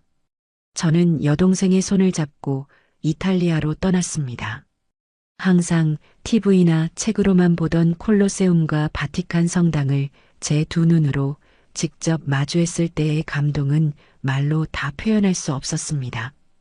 우리는 로마의 노천 카페에 앉아 진한 에스프레소를 마시고 피렌체의 두오모 성당에 올라 아름다운 도시의 정경을 가슴에 담았습니다. 베네치아에서는 곤돌라를 타고 좁은 수로를 따라 흐르며 낭만적인 노래를 들었지요. 여행 중에 가장 기억에 남는 순간은 토스카나의 작은 시골 마을 아그리투리스 모논가 민박에서 머물렀던 때였습니다. 끝없이 펼쳐진 사이프러스 나무와 올리브밭, 그리고 따사로운 햇살 아래에서 우리는 와인을 마시고 직접 만든 파스타를 먹으며 웃음꽃을 피웠습니다. 동생이 제게 물었습니다. 언니, 지금 행복해? 저는 고개를 끄덕였습니다. 응, 정말 행복해. 내가 내 돈과 내 시간을 오롯이 나를 위해서만 쓰고 있다는 게 이렇게 행복한 일인 줄 몰랐어. 우리는 여행 내내 아들이나 며느리에 대한 이야기는 단 한마디도 꺼내지 않았습니다. 마치 그들은 처음부터 제 인생에 존재하지 않았던 사람들처럼요. 한국으로 돌아오는 비행기 안에서 저는 창밖으로 펼쳐진 구름을 보며 생각했습니다. 더 이상 땅에 얽매여 살지 않겠다고. 이 구름처럼 자유롭게 제가 가고 싶은 곳을 향해 훨훨 날아다니며 남은 인생을 살겠다고 말입니다. 한국에 돌아온 저는 새로운 도전을 시작했습니다. 여행지에서 맛보았던 신선한 음식들에서 영감을 얻은 것이 계기였지요. 저는 평생을 만들어온 저만의 비법이 담긴 전통장과 장아찌를 상품으로 만들어 보기로 결심했습니다. 거창한 사업을 하려는 것은 아니었습니다. 그저 제가 가장 잘하고 좋아하는 일을 통해 세상과 소통하고 작은 보람을 느끼고 싶었을 뿐입니다. 저는 시니어 타운의 친구들과 여동생에게 제가 만든 고추장과 된장, 그리고 제철 식재료로 담근 장아찌를 맛보게 했습니다. 다들 맛을 보더니 팔아도 되겠다며 칭찬을 아끼지 않았습니다. 용기를 얻은 저는 연순 할머니의 비밀꽃간이라는 소박한 이름으로 온라인 주문을 받기 시작했습니다. 처음에는 아는 사람들의 입소문을 통해 조금씩 주문이 들어오더니 어느 날 한 유명 요리 블로거가 제 제품을 맛보고는 극찬하는 글을 올리면서 주문이 폭주하기 시작했습니다. 화학 조미료 없이 오직 시간과 자연의 힘으로만 만들어낸 깊은 맛. 어린 시절 할머니가 만들어주시던 바로 그 맛을 되찾았습니다. 그의 글 덕분에 제 비밀꽃간은 순식간에 건강한 먹거리를 찾는 사람들 사이에서 유명세를 타게 되었습니다. 주문량을 맞추기 위해 작은 작업실을 얻고 저와 비슷한 처지의 할머니 두 분을 직원으로 고용해야 할 정도였지요. 우리는 함께 장을 담그고 재료를 다듬고 정성껏 포장을 하며 매일 웃음꽃을 피웠습니다. 돈을 버는 것 이상의 기쁨이었습니다. 저는 제 손으로 직접 무언가를 일구어내고 사람들에게 인정받으며 제2의 인생을 활기차게 살아가고 있었습니다. 더 이상 저는 누군가에게 기생하며 사는 돼지가 아니었습니다. 제 힘으로 당당하게 제 삶을 책임지는 성공한 사업가 이연순이었습니다. 제가 새로운 삶의 기쁨에 흠뻑 빠져 있는 동안 아들 내외는 끝이 보이지 않는 추락의 늪에서 허우적거리고 있었습니다. 그들에 대한 소식은 듣고 싶지 않아도 동생이나 친구들을 통해 간간히 들려왔습니다. 그들의 삶은 한편의 잘 짜인 비극처럼 정확히 인과응보의 수순을 밟아가는 중이었습니다. 가장 먼저 무너진 것은 아들의 직장 생활이었습니다. 아들이 다니던 회사는 우리나라에서 손꼽히는 대기업으로 보수적인 기업 문화가 강한 곳이었습니다. 저희 집안의 불미스러운 이야기는 친척들의 입을 통해 순식간에 퍼져나갔고 그중 일부는 아들의 회사 동료들에게까지 흘러들어갔다고 합니다. 부모도 못 알아보는 페르나라는 꼬리표는 아들의 발목을 단단히 붙잡았습니다. 동생이 전해준 이야기에 따르면 아들은 이번 가을 인사에서 가장 유력한 부장 승진 후보였다고 합니다. 하지만 회사의 임원진들이 아들에 대한 소문을 듣고는 가정의 기본도 지키지 못하는 사람에게 어떻게 부서의 리더를 맡기겠냐며 승진을 보류시켰다고 하더군요. 결국 아들 대신 그의 입사 동기가 부장으로 승진했고 아들은 하던 프로젝트에서도 배제되어 한직으로 밀려났습니다. 회사 내에서 따돌림을 당하는 것은 물론 점심시간이면 혼자 밥을 먹는 신세가 되었다고 했습니다. 직장에서의 실패는 가정의 불화로 곧장 이어졌습니다. 경제적 어려움과 사회적 고립 속에서 아들과 며느리는 서로를 탓하며 매일같이 싸운다는 소문이 들려왔습니다. 예전에는 동네에서 소문난 인꼬부부 행세를 하더니 이제는 서로를 잡아먹지 못해 안달인 원수가 되었다고 해요. 여동생의 친구가 마침 그들 옆집에 살고 있었는데 밤마다 고성이 오가는 소리에 잠을 설칠 지경이라고 했습니다. 이게 다 너 때문이야. 그깟 휴대폰에 왜 그런 미친 이름을 저장해놔서 이 사달을 만들어. 뭐, 이게 내 잘못이라고? 당신은 뭐 잘한 거 있어? 어머니 재산으로 사업할 생각에 들떠서 바람 넣은 건 당신이잖아. 당신의 그 탐욕스러운 계획 때문에 우리가 이렇게 된 거라고. 웃기지 마. 너는 탐욕 없어? 명품 가방 사달라고 조를 땐 언제고. 네 친정에는 그렇게 퍼다 나르면서 우리 엄마한테는 건강 목걸이 하나 던져주는 거 보고 내가 얼마나 기가 찼는지 알아? 서로의 가장 아픈 곳을 찌르는 비난전은 끝이 없었다고 합니다. 그들의 사랑과 존경은 결국 돈이라는 얕은 기반 위에 세워진 모래성이었던 것입니다. 파도가 한번 들이닥치자 흔적도 없이 무너져 내린 것이지요. 그 와중에도 제 마음을 가장 아프게 하는 것은 손주 우준이에 대한 걱정이었습니다. 매일같이 싸우는 부모 밑에서 아이가 얼마나 큰 상처를 받을까 생각하면 가슴이 미어졌습니다.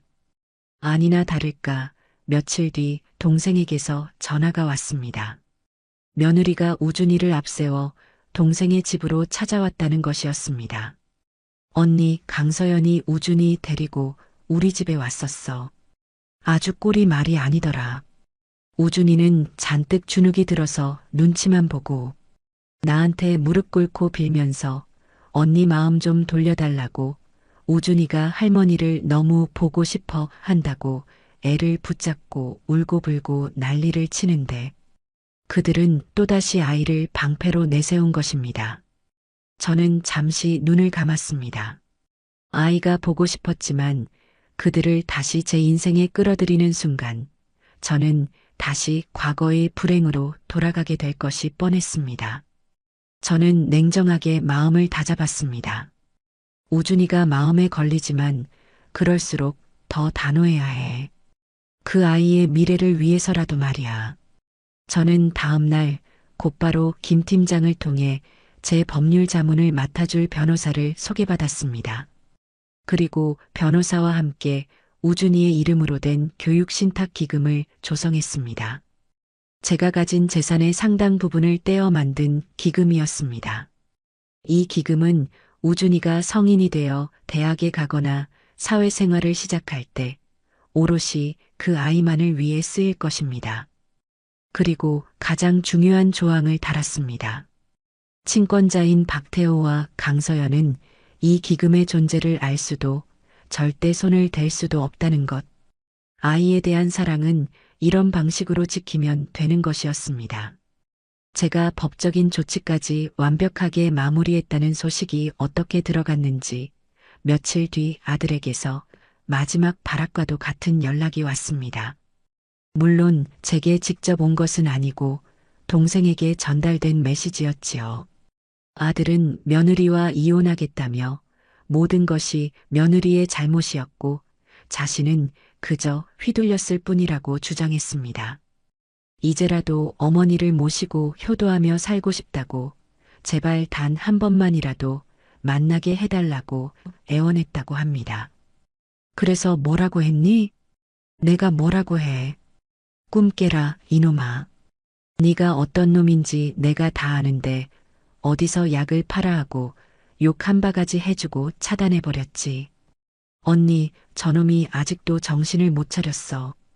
강서연이랑 짜고 치는 고스톱일 수도 있어. 동생의 말대로였습니다. 그는 마지막까지 저를 기만하려 한 것입니다.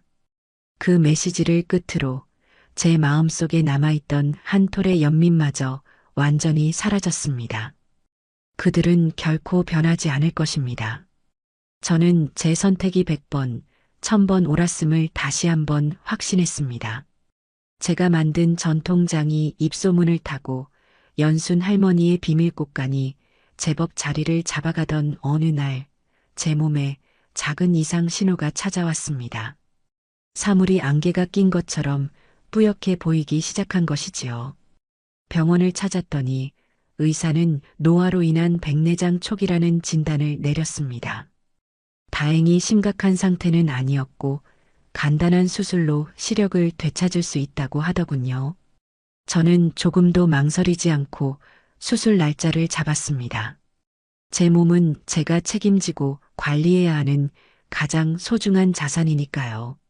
수술을 위해 며칠간 입원해야 한다는 사실을 여동생과 가까운 친구 몇몇에게만 알렸습니다. 혹시라도 이 소식이 아들 내외의 귀에 들어갈까 염려스러웠기 때문입니다. 그들은 분명 이 상황을 자신들에게 유리하게 이용할 기회로 여길 테니까요. 저는 만일의 사태에 대비해 입원 수속을 밟으며 병원 원무과에 신신당부를 했습니다. 제 법적 보호자는 여동생이며 박태호와 강서연의 면회는 어떤 경우에도 절대 허용하지 말아달라고 말입니다. 제 변호사 또한 병원 측에 같은 내용의 공문을 보내두었지요. 역시나 제 예상은 틀리지 않았습니다. 수술을 무사히 마치고 병실에서 안정을 취하고 있던 다음 날 오후 병실 밖이 소란스러워지기 시작했습니다. 간호사의 만류하는 목소리와 함께 귀에 익은 두 사람의 목소리가 들려왔습니다. 저희가 아들하고 며느리입니다. 어머니가 수술하셨다는데 자식된 도리로 찾아뵙는 게 당연하잖아요. 왜 막으시는 겁니까? 어머니, 저희가 왔어요. 태호랑 서연이가 왔다고요. 아들과 며느리였습니다. 어디서 소식을 들었는지 그들은 마치 세상에서 가장 효심 깊은 자식이라도 되는 양 병실 복도가 떠나가라 소리를 지르고 있었습니다. 손에는 과일 바구니와 커다란 꽃다발까지 들려있더군요. 다른 병실의 환자들이 무슨 일인가 싶어 복도로 고개를 내미는 모습이 보였습니다. 그들은 바로 저런 구경꾼들을 노리고 일부러 더 큰 소리를 내며 연극을 하고 있는 것이었습니다. 잠시 후 간호가장이 굳은 얼굴로 제 병실로 들어왔습니다. 이연순 어르신, 정말 죄송합니다. 밖에 저분들이 막무가내로 어르신을 뵙겠다고 고집을 부려서요. 저희가 분명히 어르신의 뜻을 전달했는데도 자신들이 유일한 직계가족이라며 막무가내입니다. 저는 쓴웃음을 지으며 고개를 저었습니다. 괜찮습니다. 예상했던 일이니까요. 절대 들여보내지 마세요. 계속 소란을 피우면 제 변호사를 통해 법적으로 처리하겠다고 전해주십시오. 제 단호한 의사를 전달받은 병원 보안팀이 출동했고 아들 내외는 결국 질질 끌려나가다시피 병원을 떠나야 했습니다. 그들이 두고 간 과일 바구니와 꽃다발은 병원 로비 한 구석에서 처량한 모습으로 나뒹굴었다고 합니다. 그들의 마지막 쇼는 그렇게 처참한 실패로 막을 내렸습니다. 그들이 얼마나 큰 모욕감을 느꼈을지는 보지 않아도 훤했습니다. 그리고 그 분노가 어디로 향할지도 저는 정확히 알고 있었지요. 저녁 무렵 제 옆을 지키던 여동생의 휴대폰이 세차게 울렸습니다. 화면에 뜬 조카 박태호라는 이름을 본 동생이 저를 쳐다보더군요. 저는 받아서 스피커폰으로 통화하라는 뜻으로 고개를 끄덕였습니다. 이모, 지금 뭐 하시는 겁니까? 어떻게 어머니를 독차지하고 저희 접근을 막을 수가 있어요? 수화기 너머로 아들의 이성을 잃은 고함이 터져나왔습니다. 동생도 지지 않고 맞받아쳤습니다. 닥쳐. 너 같은 놈한테 우리 언니를 맡길 수 없으니까 이러는 거다. 네가 정녕 네 엄마 아들이라면 병원에서 그렇게 추태를 부릴 게 아니라 조용히 물러나서 엄마의 결정을 존중했어야지. 동생의 말에 아들은 잠시 할 말을 잃은 듯 했습니다. 그리고 이내 그의 목소리에서는 마지막 남은 이성의 끈마저 끊어져 버린 듯한 날것의 분노가 터져 나왔습니다. 존중? 웃기지 마. 그 늙은이가 뭘 안다고 존중을 해줘. 평생 내 발목만 잡아온 주제에 그깟 돈 때문에 자식도 버리는 독한 인간한테 무슨 존중이야. 그 재산 원래 다 내 거였어. 내가 그 돈으로 뭘 하든 내 마음이었단 말이다. 이모도 괜히 옆에서 부추기지 마. 나중에 국물도 없을 줄 알아. 모든 말이 끝나고 전화가 끊긴 뒤 병실에는 무거운 침묵이 흘렀습니다. 동생은 충격적인 폭언에 얼굴이 하얗게 질려 저를 바라보았습니다. 저는 아무 말 없이 창밖을 바라보았습니다. 아들의 입에서 나온 그 말들은 제 가슴에 박힌 마지막 비수였습니다.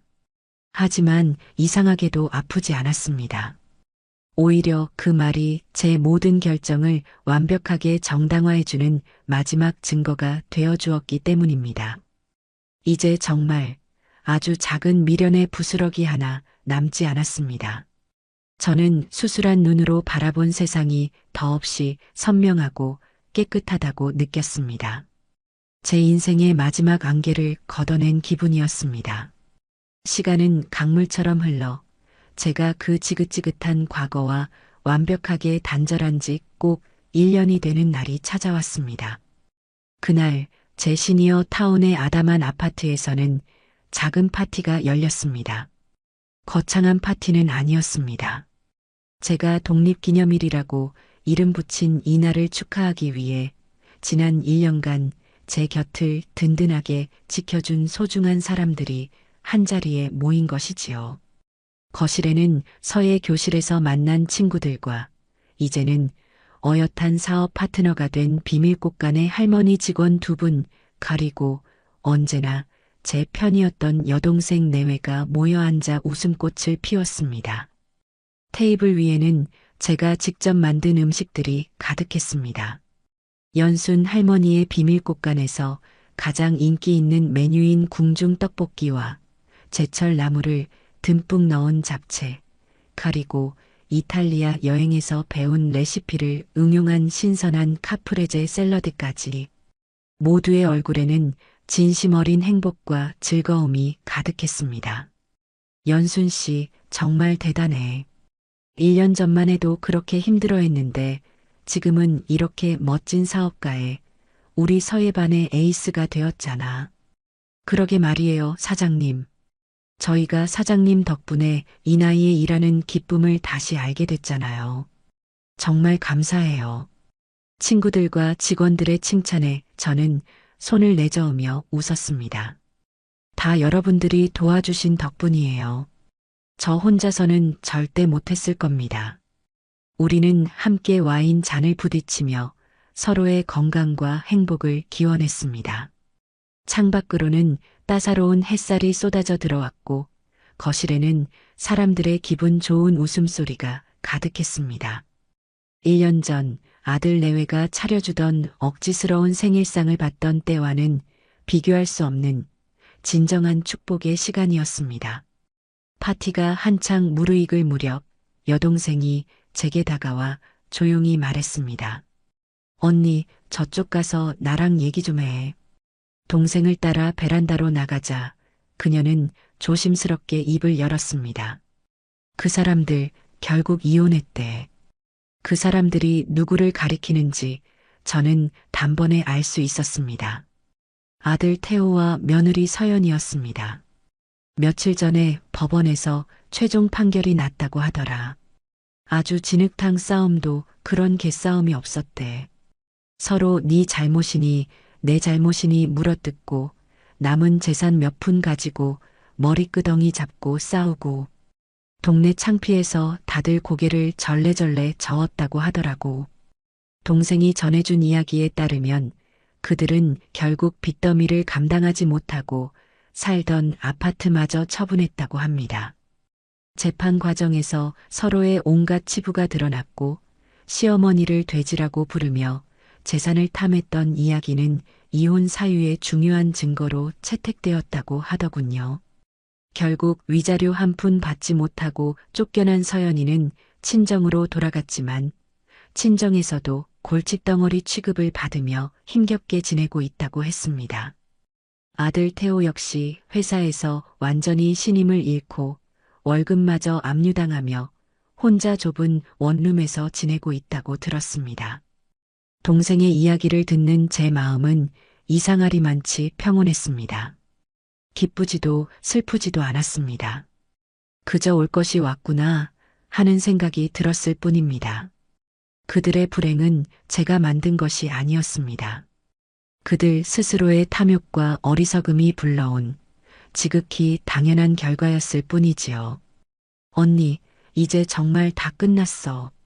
언니를 괴롭힐 사람은 더 이상 이 세상에 없는 거야. 동생의 말에 저는 조용히 고개를 끄덕였습니다. 그래, 이제 정말 모든 것이 끝났다. 그날 밤 손님들이 모두 돌아가고 난 뒤 저는 고요한 거실에 홀로 섰습니다. 그리고 벽에 걸린 커다란 거울 앞에 다가가 제 모습을 비춰보았습니다. 거울 속에는 하얀 머리가 희끗희끗한 72살의 늙은 할머니가 서 있었습니다. 몸은 여전히 통통했고 얼굴에는 세월이 새겨놓은 주름이 자글자글했습니다. 하지만 눈빛만은 달랐습니다. 예전처럼 슬픔이나 불안, 체념 같은 것들은 보이지 않았습니다. 그 대신 스스로의 삶을 온전히 책임지는 사람에게서만 볼 수 있는 단단한 평온함과 자신감이 깃들어 있었지요. 저는 거울 속의 저를 향해 나지막이 속삭였습니다. 너는 돼지가 아니야. 너는 돼지 저금통도 아니야. 너는 이연순이야. 아주 멋지게 제2의 인생을 살아내고 있는 자랑스러운 이연순이라고. 거울 속의 제가 저를 향해 환하게 웃어주었습니다. 지난 1년간의 모든 시름과 아픔이 그 미소 속에 녹아내리는 듯 했습니다. 이것이 제 완전한 승리였습니다. 그들의 파멸이 아닌 나의 행복. 그것이야말로 제가 그들에게 할 수 있는 가장 통쾌하고 완벽한 복수였습니다. 저는 조용히 거실 불을 끄고 침실로 향했습니다. 내일 아침에는 비밀꽃간의 신제품 개발을 위해 이른 새벽부터 시장에 나가야 했습니다. 제 인생은 이제 과거를 돌아볼 틈도 없이 오직 희망찬 내일을 향해 바쁘게 흘러가고 있었습니다. 몇 해의 시간이 더 흘렀습니다. 저는 여전히 건강하고 활기차게 제 삶을 꾸려나가고 있었죠. 연순 할머니의 비밀꽃간은 이제 알만한 사람들은 다 아는 제법 이름난 프리미엄 전통 식품 브랜드가 되었습니다. 저는 경영의 대부분을 함께 일해온 동료 할머니들과 젊은 직원에게 맡기고 일주일에 두어 번 작업실에 들러 제품의 맛을 관리하는 고문 역할에 만족하며 여유로운 노년을 보내고 있었습니다. 서의 실력도 일취월장하여 작은 개인전을 열기도 했지요. 그러던 어느 봄날 제게 낯선 주소로부터 한 통의 편지가 배달되었습니다. 발신인의 이름은 강서연. 제 기억 속에서 거의 지워져 가던 전 며느리의 이름이었습니다. 저는 잠시 망설이다가 조용히 편지 봉투를 뜯었습니다.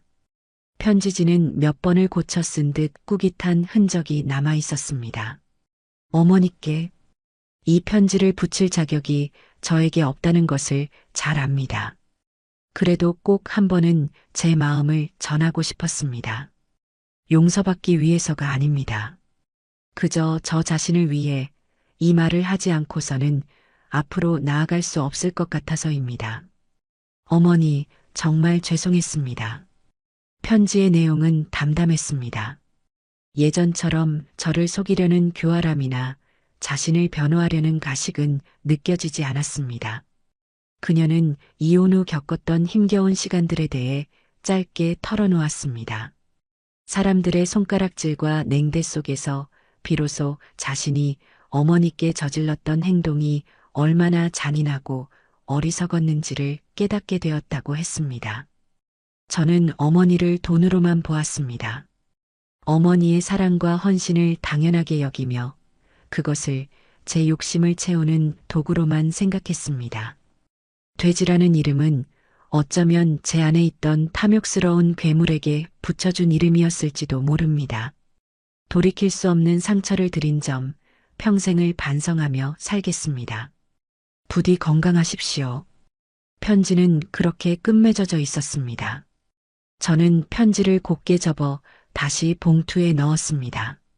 그녀의 사과가 제 마음을 움직이지는 못했습니다.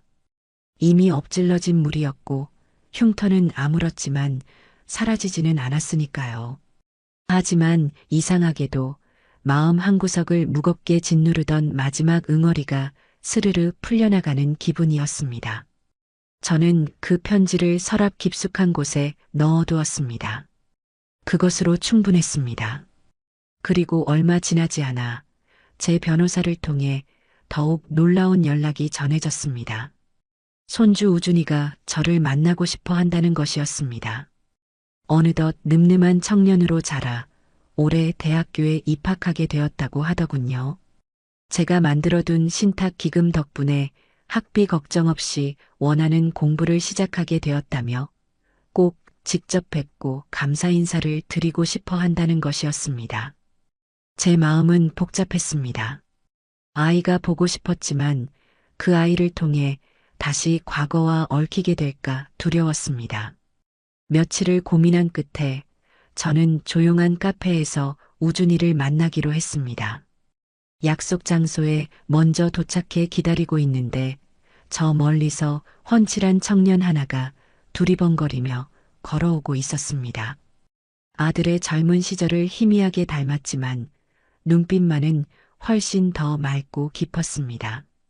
아이는 저를 발견하고는 잠시 멈칫하더니 이내 다가와 깊이 고개를 숙였습니다.